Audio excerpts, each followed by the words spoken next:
कमी साहित्यामध्ये पटकन आणि सोप्या पद्धतीने तयार होणारी ही कॉफी चवीला एकदम मस्त लागते बरं का. फेसाळ, क्रीमी आणि रिच टेस्टमुळे ही कॉफी लहानापासून मोठ्यापर्यंत सगळ्यांनाच आवडेल.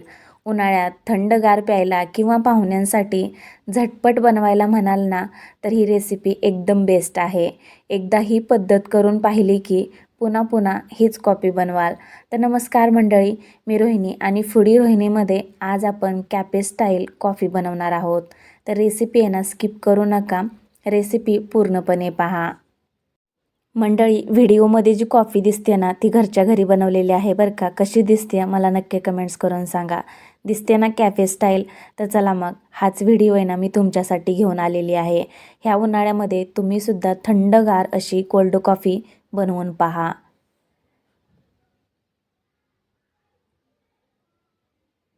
सर्वात प्रथम कॉफी पावडर जे आहे ना, ते आपल्याला फेटून घ्यायचं आहे.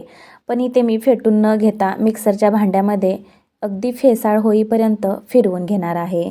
तर टाकलेली आहे मिक्सरच्या भांड्यामध्ये अगदी 2 चमचे इतकी होईल कॉफी पावडर, तेवढी टाकलेली आहे.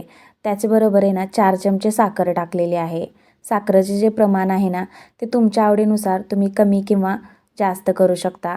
अगदी थोडंफार गार पाणी टाकलेलं आहे. आता मिक्सरच्या भांड्याचं आहे ना झाकण लावून घेतलेलं आहे आणि ही जी कॉफी आहे ना अगदी फेस येईपर्यंत म्हणजेच फेसाळ होईपर्यंत 2 ते 3 मिनिटभर आपल्याला फिरवून घ्यायचं आहे. यानंतर मंडळी, कॉफी बनवण्यासाठी लागणार आहे चॉकलेट सिरप.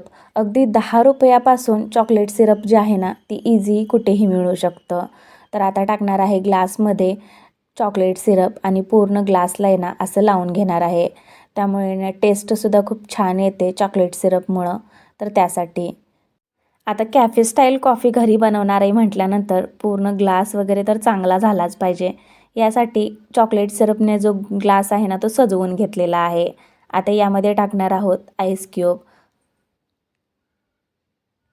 आईस क्यूबनंतर यामध्ये टाकणार आहे कॉफी, जे की आपण फेटून घेतलेली आहे मिक्सरला. तर ती जर जेवढी तुम्हाला हवं असेल ना, तेवढी कॉफी तुम्ही यामध्ये टाकू शकता. यानंतर यामध्ये टाकूया गार दूध आणि पाहू शकता किती सुरेख अशी ही कॉफी तयार झालेली आहे कोल्ड कॉफी बनवून. तर ह्या उन्हाळ्यामध्ये मला वाटतं तुम्हीसुद्धा अशी कॉफी बनवावी. आता सगळ्यात शेवटी टाकणार आहोत चॉकलेट सिरप आणि पाहू शकता किती सुरेख ही कॉफी जी आहे ना ती दिसते. जेवढी दिसायला भारी होती ना, तेवढीच पियालासुद्धा खूप अप्रतिम लागत होती. तर मग मंडळी, तुम्हाला कशी वाटली ही कोल्ड कॉफीची रेसिपी मला नक्की कमेंट्स करून सांगा.